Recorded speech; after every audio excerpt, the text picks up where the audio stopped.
Salam pemirsa, berjumpa lagi bersama saya dalam pembahasan buku Membina Kehidupan Abadi atau Perumpamaan-Perumpamaan Tuhan Yesus.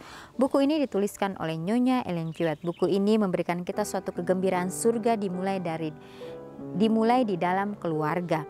Ketika para orang tua beriman menuntun langkah ke anggota keluarga dalam keteraturan dan berdisiplin baik. Sehingga keluarga itu bukan hanya takut akan Tuhan, tetapi menghormati dan memuliakan Dia oleh pengaruh mereka terhadap keluarga lain. Dan mereka akan menikmati keharmonisan surga serta upah yang mulia dan abadi. Inilah ajakan bagi masing-masing kita, khususnya kepada keluarga-keluarga saat ini.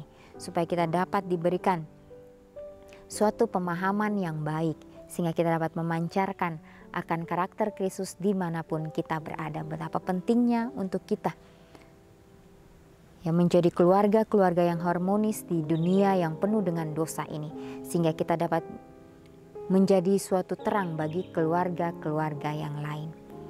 Pada saat ini kembali lagi saya mengundang akan seluruh anggota keluarga dan saudara-saudara semua. Kita dapat berkumpul bersama-sama, kita akan mempelajari nasihat firman Tuhan pada saat ini, dan biarlah rencana-rencana indah Tuhan itu akan menjadi bagian masing-masing kita. Kita akan masuk ke pasalnya yang ke-21, judulnya Orang Kaya dan Lazarus. Dalam perumpamaan tentang orang kaya dan Lazarus, Kristus menunjukkan bahwa dalam kehidupan ini manusia menentukan nasibnya yang kekal. Selama masa pintu kasihan terbuka, karunia Tuhan diberikan kepada setiap jiwa. Tetapi bila manusia menyia-nyiakan kesempatannya dalam menyenangkan dirinya sendiri, mereka memutuskan dirinya dari kehidupan yang kekal. Jika masa pintu kasihan tertutup, tidak ada suatu pun yang dapat diberikan. Oleh pilihan mereka sendiri, mereka telah menciptakan suatu jurang yang tak dapat dilalui di antara mereka dan Tuhan. Perumpamaan ini menarik suatu perbedaan di antara orang kaya yang tidak bergantung kepada Tuhan. Kristus menunjukkan bahwa waktunya sudah tiba bila mana kedudukan dari kedua golongan ini akan terbalik. Orang yang miskin dalam perkara-perkara dunia, namun yang percaya pada Tuhan dan sabar dalam derita, sekali kelak akan ditinggikan di atas orang yang sekarang memegang kedudukan yang tertinggi yang dapat diberikan dunia, tetapi yang belum menyerahkan hidupnya kepada Tuhan. Ada seorang kaya, kata Kristus, yang selalu berpakaian jubah ungu dan kain halus, dan setiap hari ia bersukaria dalam kemewahan. Dan ada seorang pengemis bernama Lazarus, badannya penuh dengan borok, berbaring dekat pintu rumah orang kaya itu dan ingin menghilangkan laparnya dengan apa yang jatuh dari meja orang kaya itu. Orang kaya itu tidak termasuk dalam kelas yang diwakili oleh hakim yang tidak adil, yang terang-terangan mengatakan ketidakpeduliannya kepada Tuhan dan manusia. Ia mengaku sebagai anak Abraham. Ia tidak memperlakukan peminta-peminta itu dengan kejam atau mengusirnya, sebab rupa orang itu tidak menyenangkan. Jika orang miskin, contoh manusia yang memuakan itu dapat dihiburkan oleh memandang kepadanya manakala dia masuk gerbangnya, orang kaya itu membiarkan agar dia tetap tinggal di situ. Tetapi dia mementingkan dirinya serta tidak mau peduli kepada keperluan penderitaan saudaranya. Pada waktu itu tidak ada rumah sakit di mana orang sakit dapat dirawat. Orang yang menderita dan susah dibawa ke dalam perhatian orang yang telah dipercayakan Tuhan dengan kekayaan, agar mereka dapat menerima pertolongan dan simpati. Demikianlah keadaannya dengan si peminta-peminta dan orang kaya. Lazarus sangat memerlukan pertolongan karena ia tidak mempunyai teman, rumah, uang, atau makanan. Sekarang banyak orang yang tinggal dekat kita yang lapar, telanjang, dan tidak mempunyai tempat tinggal. Suatu kelalaian untuk memberikan yang ada pada kita kepada orang yang susah serta menderita ini, menempatkan ke atas diri kita suatu beban kesalahan yang suatu saat nanti akan kita hadapi dengan perasaan takut. Semua ketamakan dikecam sebagai berhala. Semua pemanjaan yang mementingkan diri adalah suatu penghinaan dalam pemandangan Tuhan. Tuhan telah menjadikan orang kaya penatelayan dari kepunyaannya dan merupakan kewajiban untuk justru membantu masalah seperti peminta-peminta itu.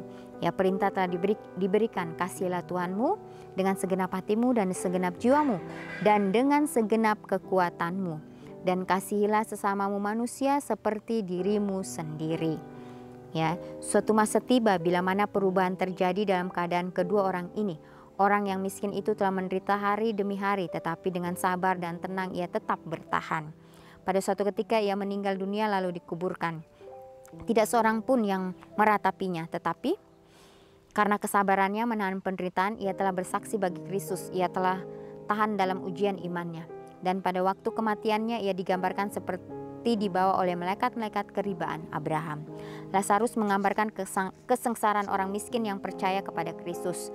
Manakala nafiri berbunyi dan semua orang yang tinggal dalam kubur mendengar suara Kristus lalu bangkit, mereka akan menerima pahalanya. Karena imannya kepada Tuhan bukanlah sekedar teori, melainkan suatu kenyataan. Amin.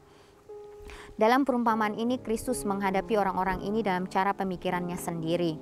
Doktrin mengenai keadaan sadar di antara kematian dan kebangkitan dianut oleh banyak orang yang mendengarkan sabda Kristus. Kristus menginginkan para pendengarnya mengerti bahwa adalah mustahil bagi manusia untuk mendapat keselamatan jika jiwa sesudah mati. Orang kaya itu belum melepaskan pemikiran bahwa dia adalah anak Abraham dan di dalam kesedihannya ia digambarkan memanggil kepadanya meminta pertolongan. Bapa Abraham, ia berdoa, kasihanilah aku. Ia tidak berdoa kepada Tuhan tapi kepada Abraham. Ya, dengan demikian ia menunjukkan bahwa ia menempatkan Abraham di atas Tuhan dan bahwa ia bersandar kepada hubungannya dengan Abraham untuk mendapat keselamatan.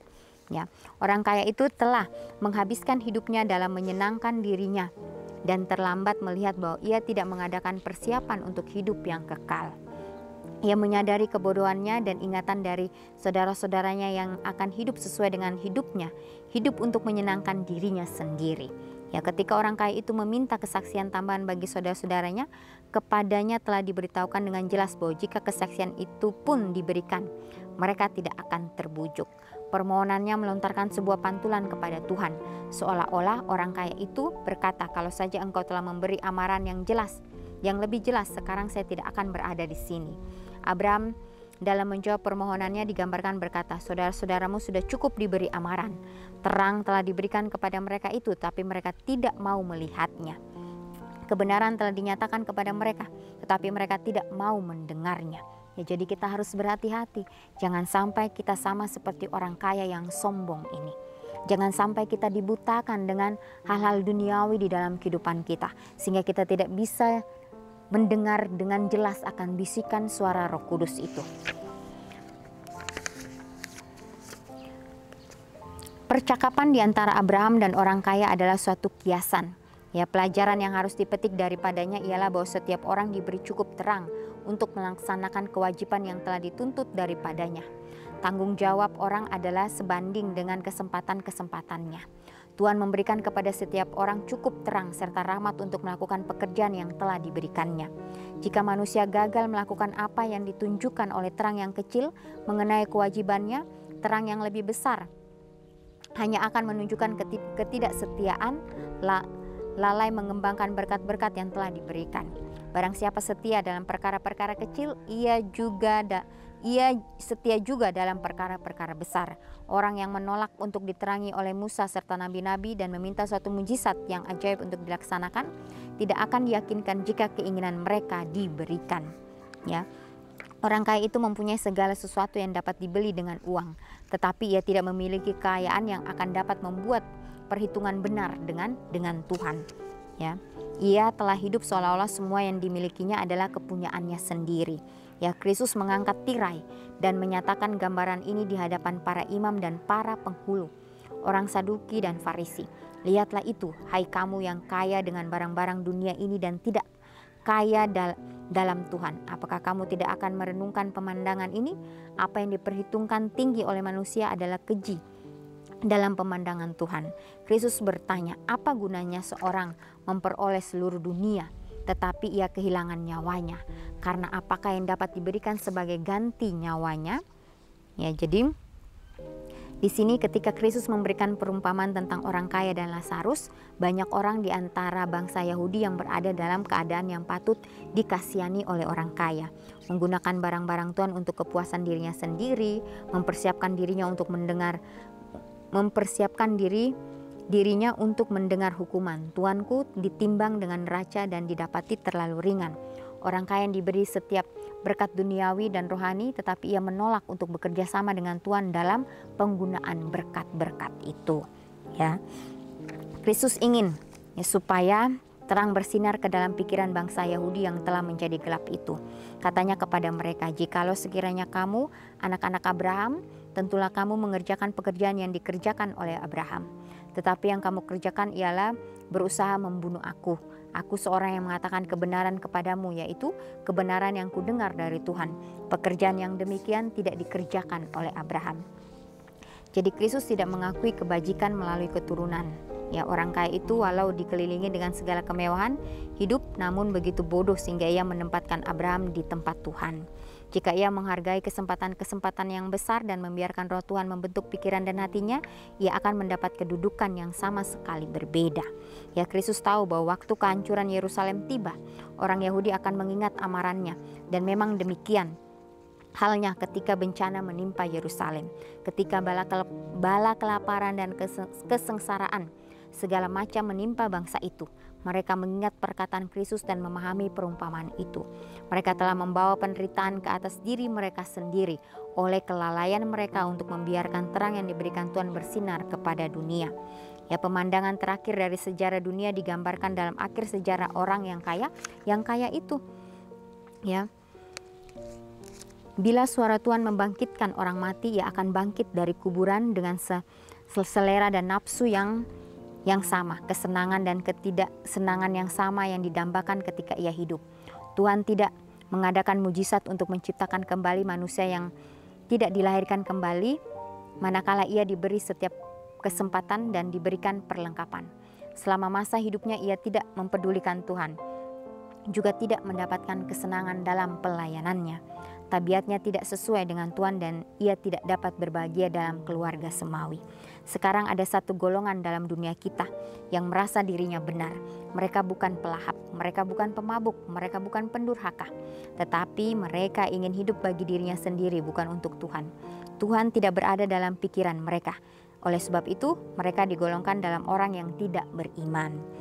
Sekiranya mungkin bagi mereka untuk masuk ke dalam gerbang kota Tuhan, mereka tidak mempunyai hak pada pohon al-hayat, karena ketika hukum-hukum Tuhan dibentangkan di hadapan mereka dan segala tuntutannya yang terikat, mereka berkata, "Tidak, mereka belum melayani Tuhan di sini. Oleh sebab itu mereka tidak akan melayani Dia dalam kehidupan sesudah ini. Mereka tidak bisa hidup dalam hadiratnya dan mereka akan merasa bahwa tempat mana saja lebih disukai daripada surga." Belajar tentang Kristus berarti menerima karunia-Nya yang merupakan tabiatnya. Tetapi orang yang tidak menghargai dan menggunakan kesempatan yang berharga dan pengaruh yang kudus diberikan kepada mereka di dunia, tidak layak untuk mengambil bagian dalam pengabdian yang murni dari surga. Tabiat mereka tidak dibentuk sesuai dengan rupa ilahi. Oleh kelalaiannya sendiri mereka telah membentuk suatu jurang yang tidak ada apapun yang dapat menjembataninya. Di antara mereka dan orang yang benar terdapat sebuah jurang yang besar. Ya, jadi inilah suatu contoh bagi kita yang hidup di detik-detik kedatangan Tuhan. Berada di posisi manakah kita saat ini? Ya, kita harus sadar, kita harus memahami akan setiap nasihat firman Tuhan yang Dia sudah berikan untuk kita. Sehingga firman yang kita baca, yang kita sudah dengar itu jangan hanya lewat saja, jangan hanya sia-sia, tetapi itu menjadi suatu hal yang penting di dalam kehidupan kita untuk kita mempraktekkan di dalam kehidupan kita. Biarlah cerita mengenai orang kaya dan Lazarus ini dapat kita pelajari lebih dalam lagi apa maksud Tuhan di dalam kehidupan kita masing-masing. Biarlah kita tidak seperti orang kaya yang sombong ini, yang hanya membuang-buang waktunya. Dia tidak mau mempergunakan kesempatan yang Tuhan masih berikan untuknya. Biarlah setiap berkat-berkat yang kita sudah terima dari Tuhan, kita boleh salurkan itu kepada orang lain, sehingga kehidupan kita penuh dengan kedamaian. Ya, karena dengan melakukan kebaikan itu, disitulah kita akan mendapatkan sukacita Tuhan. Ya, mau berbagi, itulah hal yang indah yang harus kita lakukan di dalam kehidupan kita. Ya, karena Kristus sudah mati untuk kita, Dia sudah berkorban untuk kita, Dia sudah menjadi teladan bagi kita. Biarlah kita mau mengikuti akan setiap teladan yang Kristus sudah berikan untuk kita. Walaupun kita hidup di dunia, ya kita hidup hanya sementara di dunia ini, tapi biarlah kesempatan ini kita dapat pergunakan dengan sebaik-baiknya. Walaupun setan akan terus memberikan kita suatu hal yang menarik, tapi kita tahu bahwa hal itu hanya sementara. Biarlah kita mau mengandalkan Tuhan kita, meminta akan tuntunan Tuhan, sehingga itu akan menjadi bagian kita masing-masing. Ya pemirsa, inilah nasihat firman Tuhan pada saat ini. Biarlah nasihat ini akan selalu mengingatkan kita untuk datang kepada Kristus, menyerahkan kehidupan kita kepada Kristus, sehingga kita dapat mempraktekkan akan karakter Tuhan di atas dunia ini. Kita berjumpa lagi di kesempatan yang berikutnya, dan Tuhan memberkati.